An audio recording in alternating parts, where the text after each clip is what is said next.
How do you like World War III so far? Is it going good for you? We've got prime ministers having assassination attempts on them. We've got the president of Iran involved in a helicopter crash, possibly due to weather. Possibly. You know, things are just ramping up, aren't they? Just a little step at a time, here and there. Strange things are happening all over the world, right? I mean, this is World War III. We just don't see it as World War III. You know why? Because the nuclear weapons aren't flying through the skies, right? People's not in our streets, trying to take our cities and stuff here in America. We're involved in World War III, whether you want to admit it or not. It has started. It's just not the type of war that we're used to seeing. It's not. It's not you line up over there, we line up over here, we go at it. Whoever wins, right? It's not that type of war. It's sneaky stuff. It's cyber attacks. We've got ships hitting bridges. We've had food plants burning down. We've had warehouses burning down. We've been in World War III for a little while here. It's just not gone kinetic the way we're used to it going, right? Of course, we are still hearing that nukes are going to fly any minute in Russia and Ukraine. You got the F-16s getting over there, right? Who remembers President Biden saying, we will not send tanks, we will not send F-16s, we will not send offensive weapons, we will not send troops, because then that would be us fighting Russia. What have we done? We've sent everything, right? Some people are going to say, we don't have troops there.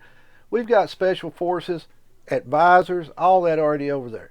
And of course, people's telling you once the F-16s get there, nukes are going to fly. I've told you, I firmly believe a nuclear weapon would be used in the Middle East long before it ever was used over in Russia and Ukraine.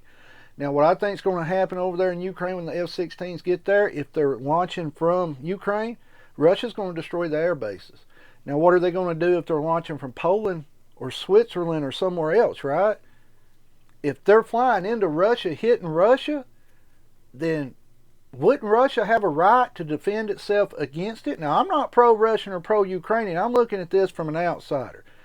If South America, we were fighting Mexico, and Mexico's aircraft was launching from South America, do you think we would attack South America if they were attacking us here in the United States? Yeah, Russia has the same right to, right?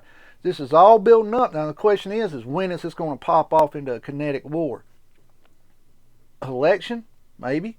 Election time, right? People say we're going to start the war that way.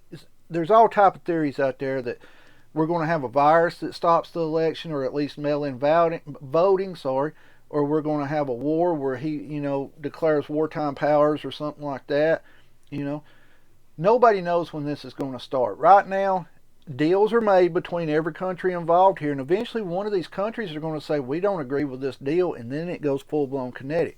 Do I think if Russia uses a nuke inside Ukraine, let's just say that happens, Russia uses a small tactical yield nuke or something over in Ukraine, what does the United States do?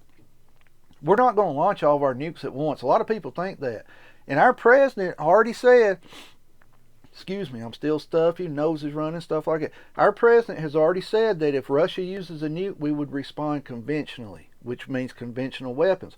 But we also know our president's a liar, right? Because we ain't going to send all this crap that we've already sent over there now, and the F-16s are coming any minute, right? They're going to get the F-16s.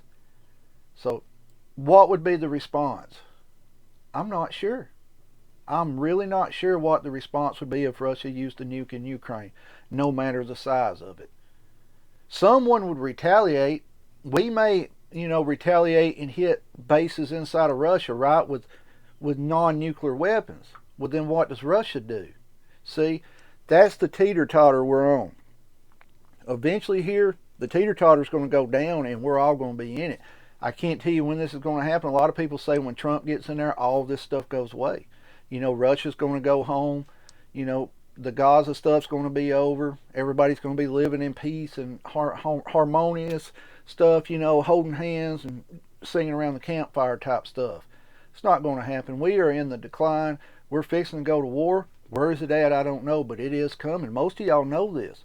Anybody who pays attention to anything can see what's coming, because you got to go back and read your history. We are just replaying history here is all we're doing. It's taken a little longer, right? World War II took several years to start. Most people are afraid of World War III because they think it's going to be all nuclear, right? That every country that's got nukes is going to launch everybody, and everybody's going to be left hiding in the holes and melting, right? I don't think it'll be that way. You may have some small exchanges of nuclear weapons. Hell, you may have an all-out exchange. I don't know.